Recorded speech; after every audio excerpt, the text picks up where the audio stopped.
Regard, œil avisé, prunelles aiguisées, la midinale est aux aguets. Par Pierre Jacquemin, tous les jours, à 12h30. Bonjour Emmanuel Morel. Bonjour. Merci d'avoir accepté notre invitation. Vous êtes député européen. Vous avez eu un week-end très politique. Vous venez de créer avec le MRC la gauche républicaine et socialiste. On va y revenir, mais d'abord, il y a un an, presque jour pour jour, on vous recevait dans la midinale. Vous étiez candidat au poste de premier secrétaire du Parti socialiste. Aucun regret? Aucun regret. Ah non, pas du tout. Aucun regret d'avoir mené ce combat au sein du Parti socialiste. J'ai échoué, j'en ai tiré les conséquences. On ne pouvait pas transformer ce parti en profondeur. Alors moi, c'est ce à quoi j'aspirais. Donc les conséquences politiques, je l'ai quitté. Et je peux vous dire, je ne regrette pas. Et quand vous voyez aujourd'hui Olivier Faure, qui est très critique sur le quinquennat de François Hollande, vous croyez dans la capacité du Parti socialiste de se relever? J'ai envie de vous dire que c'est plus trop mon affaire, mais je trouve que ce bilan critique, il arrive bien trop tard. En réalité, on aurait dû le faire tout de suite après le quinquennat. Et puis, je remarque quand même qu'il y a chez Olivier Faure, pour qui j'ai du respect, ce souci sans cesse de l'équilibre. Il faut donner raison aux frondeurs, parce que de fait, sur le CICE, sur la loi travail, sur la déchéance de nationalité, les faits nous ont donné raison. Mais en même temps, il faut essayer de sauver une partie de ce quinquennat qui était un quinquennat calamiteux, désastreux. Et puis, il y a quand même un impensé dans le discours d'Olivier, c'est la question européenne. En réalité, François Hollande n'a en rien contribué à réorienter la construction européenne.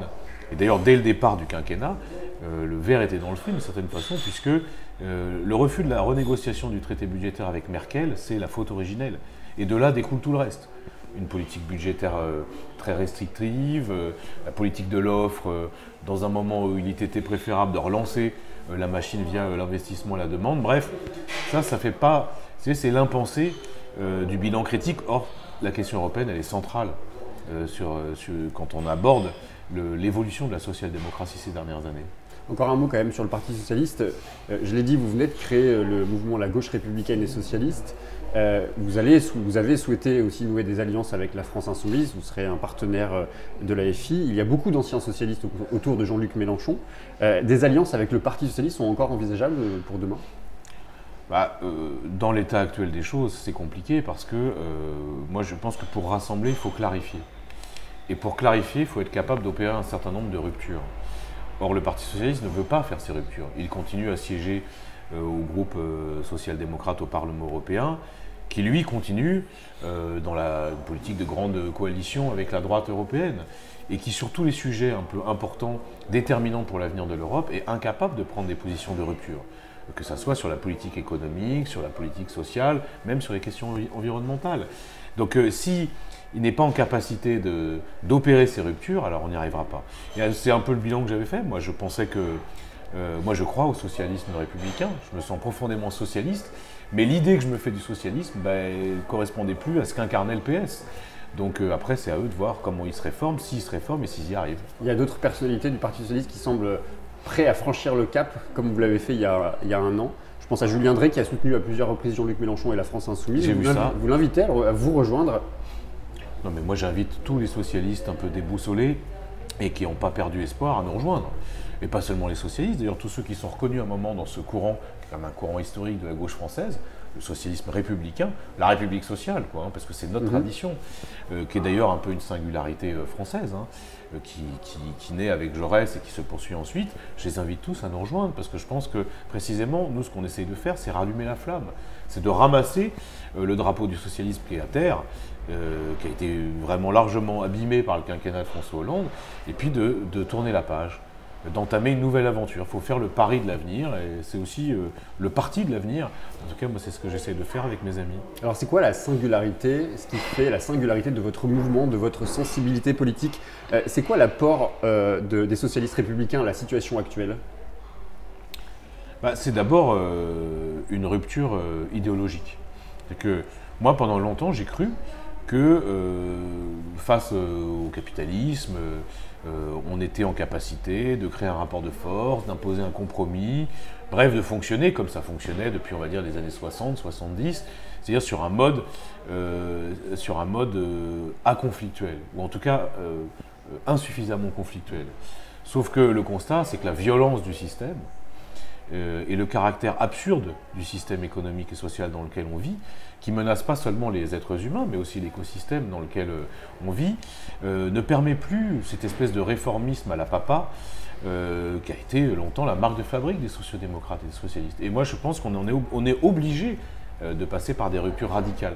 Je prends la question écologique. Moi, bien sûr, je m'y intéressais, mais aujourd'hui, l'urgence est telle qu'il faut avoir le courage de produire autrement, de consommer autrement, d'avoir d'autres mots d'ordre, la préservation de la biodiversité, la question animale, tout ça, c'est y compris dans nos modes de production, hein, produire local, les circuits courts, tout ça, c'est des choses qui sont invitées dans le débat public et qu'on doit prendre en compte. La révolution écologique, qui passe aussi d'ailleurs par les questions énergétiques, hein. Moi, je n'avais pas d'avis tranché sur le nucléaire, mais après moult réflexions, je pense que la sortie, elle doit se faire vite. Et c'est aussi un des mots d'ordre que j'ai défendu avec certains de mes camarades. Donc, mais la spécificité, c'est évidemment se reconnaître dans la République. Et la République, c'est l'autre mot de la souveraineté. C'est-à-dire il faut reprendre le contrôle, il faut choisir et pas subir, privilégier l'intérêt général aux intérêts particuliers, lutter contre la marchandisation, lutter contre l'uniformité culturelle. Ouais, c'est tous ces sujets, ces luttes nouvelles qui n'étaient pas forcément celles des socialistes traditionnels, mais qu'on va essayer de féconder à l'occasion de ce moment particulier qu'on vit. La République, elle est bafouée, elle est abîmée quand les Gilets jaunes sont manifestent et subissent des violences policières. Vous avez vu, il y a une très belle interview dans Le Monde ce matin de quelqu'un qui était pourtant proche d'Emmanuel Macron, qui s'appelle François Sureau, qui dit la loi anti-casseurs, parce que c'est ça dont on parle, elle culpabilise le citoyen, mais elle ne gêne en rien le délinquant. C'est exactement ça. Il y a une dérive préoccupante de la part des macronistes qui essayent d'incarner une sorte de parti de l'ordre, mais qui cautionnent en effet un certain nombre des actions qui sont insupportables. Et qui, quand on pose des questions qui sont des questions légitimes, est-ce qu'on continue à utiliser les flashballs alors qu'aucun pays européen ne le fait dans les manifestations, refuse de regarder le problème en face, précisément parce qu'ils sont dans une stratégie cynique qui est de récupérer en gros l'électorat de la droite traditionnelle attaché à l'ordre. Moi je pense qu'en effet il y a des dérives qui sont inacceptables et je me réjouis de voir que les défenseurs des libertés fondamentales qui étaient quand même un peu timides ces derniers temps commencent à se réveiller. C'est tant mieux, parce que là, il y avait chez Macron, on savait que sur la politique économique et sociale, il y avait cette brutalité libérale, tout de suite, dès le début de son quinquennat, avec tout ce qu'on connaît sur les retraites, la CSG pour les retraités, la suppression de l'ISF. Il y avait cette violence-là, violence sociale. Mais se rajoute à ça une violence. Moi, je n'accuserai jamais les policiers. Moi, c'est ceux qui leur donnent des ordres qui sont responsables. Hein. Or, clairement, l'ordre a été donné de ne pas faire de quartier. C'est une folie au moment où, justement, on a besoin que la France se rassemble et pas qu'elle se divise. Un mot sur les européennes. On s'attend à avoir une liste Europe Écologie Les Verts, une liste Parti Socialiste, une liste France Insoumise, Génération, Parti Communiste Français, peut-être une liste avec Raphaël Glucksmann et son mouvement. Qu'est-ce que vous dites? Que le meilleur gagne? Non, mais bien sûr que non. Moi, je ne suis pas un espèce d'idéologue de la compétition à tout crin. Je constate juste que, moi, je ne veux pas être un prêcheur du rassemblement, je veux être un acteur du rassemblement. Et c'est ce que nous faisons, parce que sur la liste de la France Insoumise qui est menée par Manon Ombry, qui ne vient pas historiquement de ce courant-là, qui est une femme qui est même pas trentenaire, qui a mené un combat exemplaire sur l'évasion fiscale, c'est une liste qui rassemble des personnalités très diverses, à la fois sociologiquement et professionnellement. On a des cheminots, des personnels qui travaillent dans les EHPAD, des syndicalistes, des précaires, et puis aussi des gens qui viennent d'horizons politiques différents.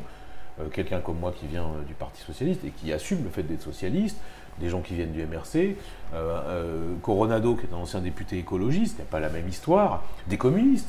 Bref, c'est déjà une liste de rassemblement. Et finalement, si j'étais un peu provocateur, ce que je ne suis pas, je dirais, vous cherchez le rassemblement, vous l'invoquez à longueur de temps, la liste de rassemblement, elle existe. Et la liste des Gilets jaunes, c'est pas une liste de rassemblement à laquelle aurait pu aspirer justement la France Insoumise, une liste justement de gens qui viennent d'à peu près tous les horizons, tous les champs politiques. Mais vous avez bien vu que la liste des Gilets jaunes, on ne sait pas s'il y en aura 2, 3, 4 ou 0. Ce qui est important dans le mouvement des Gilets jaunes, c'est ce que ça révèle. D'abord, c'est ce que ça rend visible, une France qui a longtemps été oubliée, là, et qui d'ailleurs, parce que vous savez, il y a des dissertations sur la prétendue disparition des classes sociales, vous connaissez tout ça, la complexité. La vérité, c'est que, d'abord, moi, je continue à croire que la logique de classe existe, et le mépris de classe continue à exister aussi. Parce que quand on regarde les années qui viennent de s'écouler entre le mépris d'un Juillet qui parlait des canards boiteux en parlant des salariés, les 100 ans de Hollande et maintenant Macron qui nous explique que c'est des affreux jojo, bah, il faut une gauche qui se réconcilie avec le peuple. Et moi, je suis pour qu'on rassemble les affreux jojo. Donc, je ne sais pas si les Gilets jaunes doivent s'incarner dans des listes. Ce que je trouve en tout cas particulièrement intéressant dans ce mouvement, outre le fait qu'il s'inscrit dans une tradition nationale, celle de l'insurrection citoyenne. D'ailleurs, au passage, parce que vous avez vu la semaine dernière une sorte de mise en scène grotesque entre Wauquiez et Zemmour, passe-moi celle, je te donne le poivre, qui explique que l'histoire de France n'est faite que de grands hommes. C'est qu'ils n'ont vraiment rien compris, parce qu'au contraire, l'histoire de France, elle n'est jamais aussi grande que quand les masses se mettent en mouvement. Bah là, les masses se mettent en mouvement, c'est ça qui est important. Et elles se mettent en mouvement, je finis par ça, sur des revendications qui nous concernent, qui font écho, qui résonnent. Égalité sociale, justice fiscale, approfondissement de la démocratie.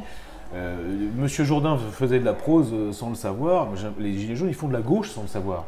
Bah, plutôt que leur coller une étiquette de gauche, il faut leur donner un débouché politique. C'est ce qu'on essaye de faire. Et pourtant, on a le sentiment que c'est pas à la gauche que ce mouvement profite, que c'est quand même plus à l'extrême droite et à Emmanuel Macron. Enfin, si on regarde les sondages, qui sont ce qu'ils sont, mais on n'a pas l'impression que c'est la gauche qui tire profit de cette mobilisation. D'abord, je pense qu'il faut relativiser. Ce que je sais en tout cas, c'est que la stratégie du pouvoir, c'est précisément d'installer un paysage politique dans lequel il y aurait d'un côté le bloc élitaire, libéral qu'incarne Macron, et de l'autre les fascistes, enfin le Rassemblement national et ses satellites.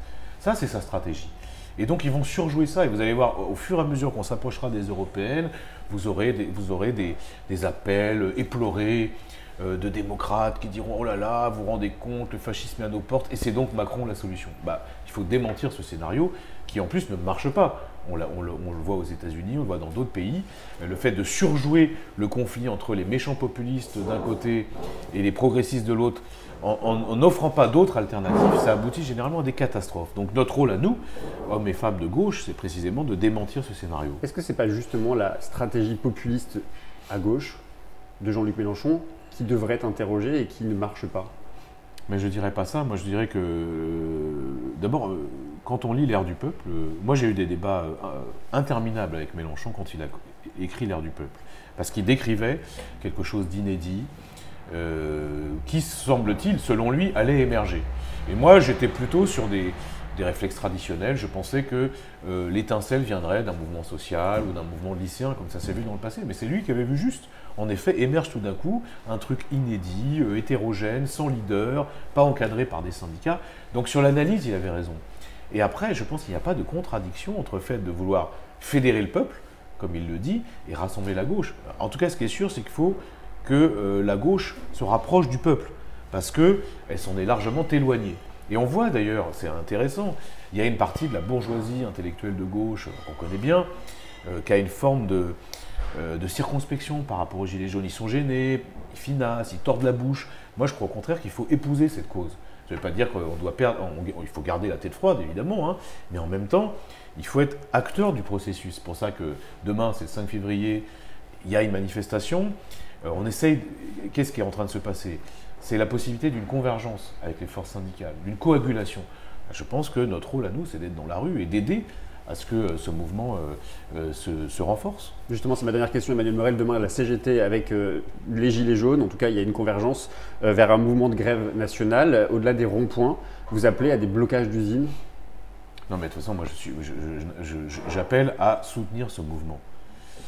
Et je pense que c'est très important que... Mais qu'est-ce qu'il faut de plus pour créer ce rapport de force? On voit bien que les Gilets jaunes sont déterminés, ils vont aller jusqu'au bout, mais il faut bien qu'il y ait d'autres acteurs qui se mettent autour de la table. Est-ce que quand Martinez explique que c'est bien d'occuper les ronds-points, mais c'est mieux de bloquer les usines, il faut les deux. Mais les deux ne sont pas contradictoires. Voilà. Ce qu'il faut, c'est une expression qui fait un peu vieillotte, mais c'est la convergence des luttes. Or, elle est possible, puisque en réalité, les mots d'ordre principaux des Gilets jaunes rencontrent les mots d'ordre des syndicats sur la question des salaires, des services publics, des retraites. Donc c'est cette coagulation-là qui est importante à mettre en œuvre. Merci beaucoup Emmanuel Morel. Merci à vous et bonne journée. Bonne journée.